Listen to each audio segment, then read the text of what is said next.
The phone rang in Klaus Meine's hotel room a little after 2 in the morning, and before the singer even said hello, he knew something was wrong.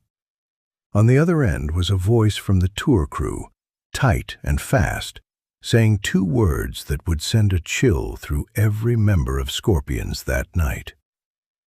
James is gone. Not missing, not late. Gone. Hauled off a hotel balcony in Dubai by local police, drunk, shouting, and now sitting inside a jail cell in one of the strictest legal systems on earth. In a country where a single wrong word about religion could mean years behind bars, the drummer of one of rock's most legendary bands had just handed the authorities every reason they needed to make an example of him. And somewhere across the city, his bandmates were left staring at each other, asking the only question that mattered. How do we get him out? And how do we play a show tomorrow night without him? To understand how a rock star's night could collapse into a diplomatic nightmare, you have to go back to 1996, when James Kottak first sat down behind Scorpion's drum kit. He wasn't a stranger to hard rock's biggest stages. Raised in Panama City, Florida, Kottak had already made his name pounding the drums for Kingdom Come, a band that had drawn comparisons to Led Zeppelin in the late 80s.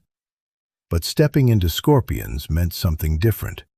He was replacing Herman Rarebell, the German drummer who had powered the band through Blackout, Love at First Sting, and the anthem that outlived the Cold War itself, Wind of Change. Fans in Hanover and across Germany did not warm easily to an American taking that seat. Kottak knew it. He later admitted he felt like he had to prove himself every single night, hitting the skins harder, playing louder, giving audiences no excuse to miss the man he had replaced. Slowly, over years of relentless touring, he earned it.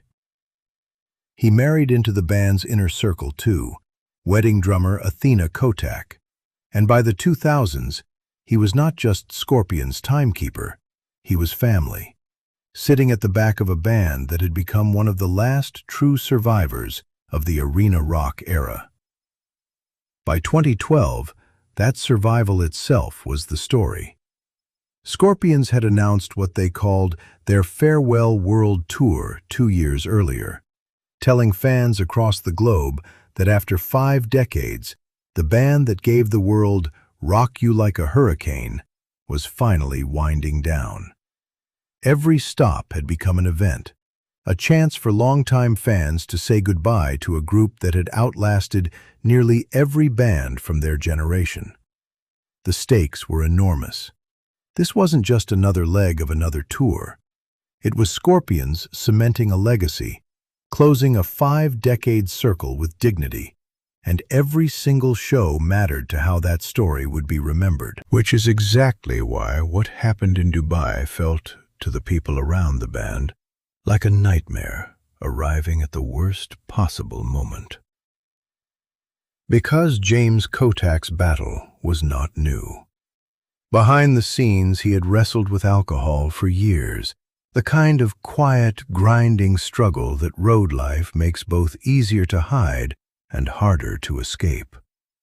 In 2008, he had already made headlines once before, arrested back home in Florida after a drunken domestic disturbance that landed briefly in the tabloids and forced an uncomfortable public apology.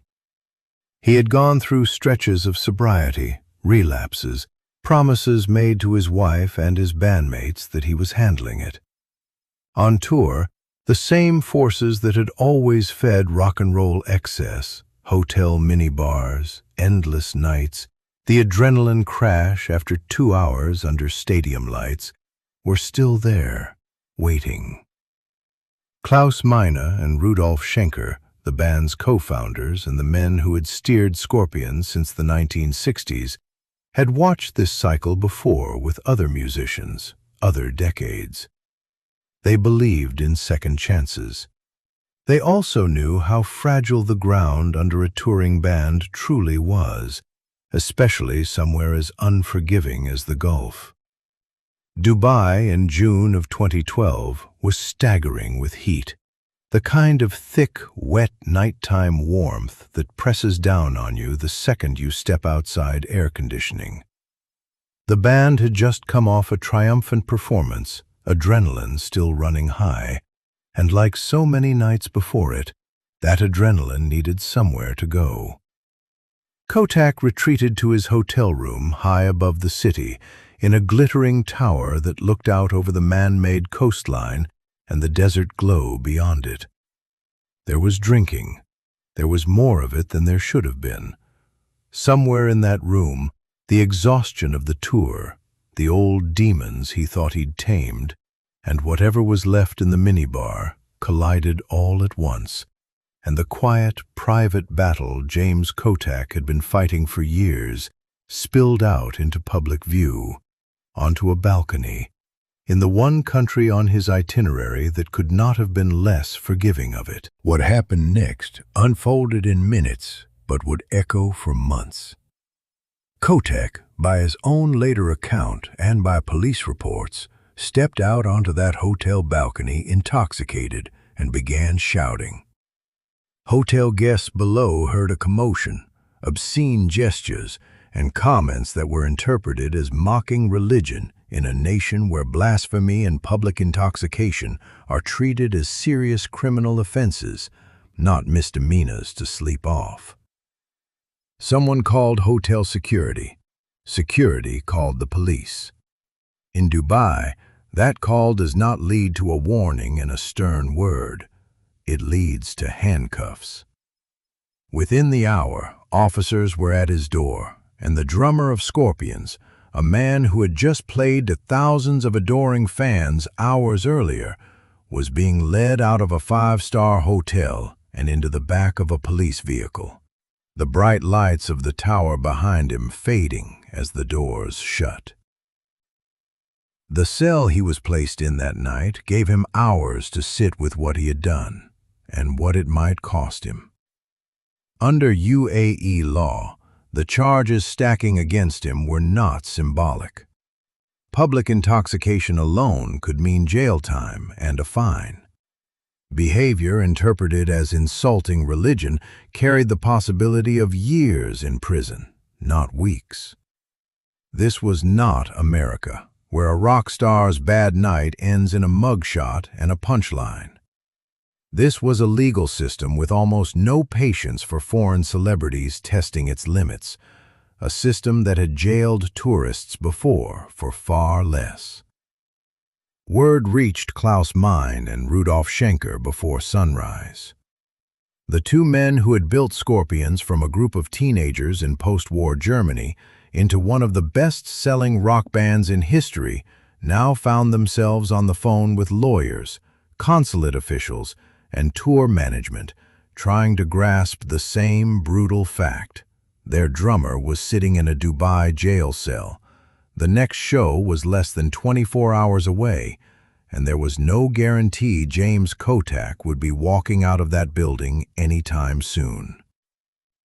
Inside the band's camp, panic gave way to cold, fast decision-making, the kind forced on people who have spent decades learning that the show, somehow, always has to go on. Legal counsel was mobilized within hours, working every channel available to establish contact with Kottak, understand the exact charges, and begin negotiating for his release, or at least a court date that wouldn't strand him indefinitely. The German consulate was pulled in. Diplomatic weight added to what had started as a drunken hotel incident and was now bleeding into international relations. But even as lawyers worked the legal angle, tour management faced a separate, brutally practical problem. Tickets were sold. Promoters had contracts.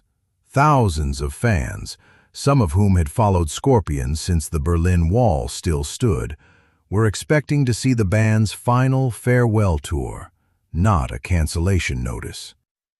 Somebody needed to be behind that drum kit, and there were only hours to make it happen. What followed was one of the most tightly guarded scrambles in the band's history. Calls went out from the tour office to contacts across the touring world, searching for any drummer within reach who knew Scorpion's catalog well enough to survive a night on stage with almost no rehearsal. It is one thing to know "Rock You Like a Hurricane" from a stadium seat. It is another to play it note for note in front of a sold-out crowd, having barely slept and having learned the gig existed only hours earlier. The band leaned on the people closest to the machinery of the show itself, the crew who had spent years around James Kottak's kit, tuning it, tearing it down, setting it back up in city after city. In the tightest of windows, a stand-in was found and pushed into an emergency rehearsal, running through the set list in a soundcheck room, while, across the city, James Kottak sat waiting to learn whether he would even be granted a phone call. The show that night carried a strange, electric tension that most of the crowd never picked up on. From the outside, it looked like Scorpions doing what Scorpions had always done. Klaus Meine commanding the stage, Rudolf Schenker's guitar cutting through the arena air, decades of muscle memory keeping the machine running. But everyone in that band, everyone on that crew, knew the truth sitting just beneath the surface. Their drummer, their friend, the man who had married into their extended family and spent 16 years earning his place in a legendary lineup, was not there. He was somewhere across the city in a cell, and no one could say with certainty what would happen to him next. Every song that night doubled as a kind of prayer, the band pouring everything into the performance, partly to keep the audience from noticing anything was wrong, and partly because it was the only thing any of them could actually control in that moment. Word of the arrest did not stay quiet for long. Within a day, wire reports and rock news outlets around the world were carrying the story. And for fans who had grown up on Scorpions records, who remembered buying Blackout on vinyl or hearing Wind of Change crackle out of a car radio the year the wall came down, the headlines landed like a punch to the chest. This was not the image anyone associated with this band. Scorpions had built a reputation over 5 decades as consummate professionals, disciplined German rock veterans who showed up, played flawlessly, and went home without the kind of tabloid chaos that swallowed so many of their peers.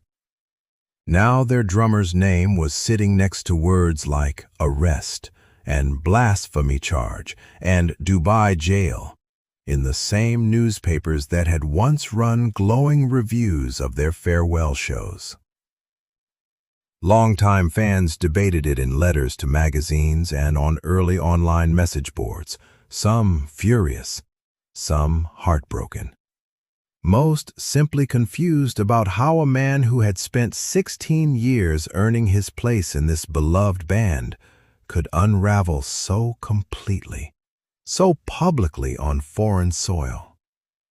For a group that had always guarded its image as carefully as its music, the sudden flood of unwanted headlines was its own kind of crisis, one that ran alongside the legal danger Kottak faced and threatened to color how an entire farewell tour, a career-capping victory lap 5 decades in the making, would be remembered. Behind the scenes, the machinery of damage control moved just as urgently as the machinery of the show. Publicists prepared careful statements, aware that a single wrong sentence could turn a personal crisis into an international incident, or worse, offend the very authorities whose goodwill they now desperately needed. The band chose its words with precision, expressing concern for their bandmate, respect for the laws of the country they were performing in, and a plea, quiet but unmistakable, for compassion. It was a needle only a band with 5 decades of experience navigating the world's stages could hope to thread. Say too little, and it looked like they didn't care about their friend. Say too much, and it risked inflaming a legal situation that already hung by a thread. In the days that followed, James Kottak appeared before Dubai authorities, sober now and reportedly devastated by what he had done, not just to himself, but to the band he loved. He offered a public apology, expressing deep regret for his conduct and respect for the culture and laws he had violated in a moment of drunken recklessness. The court, weighing the circumstances, ultimately handed down a resolution that avoided the worst-case outcome the band had feared through those sleepless first hours. His sentence did not become the years-long nightmare it legally could have been. But it came with conditions, a formal record, and an unmistakable message that his career and Scorpion's hard-won reputation had come within a hair's breadth of catastrophe over one drunken night on a hotel balcony.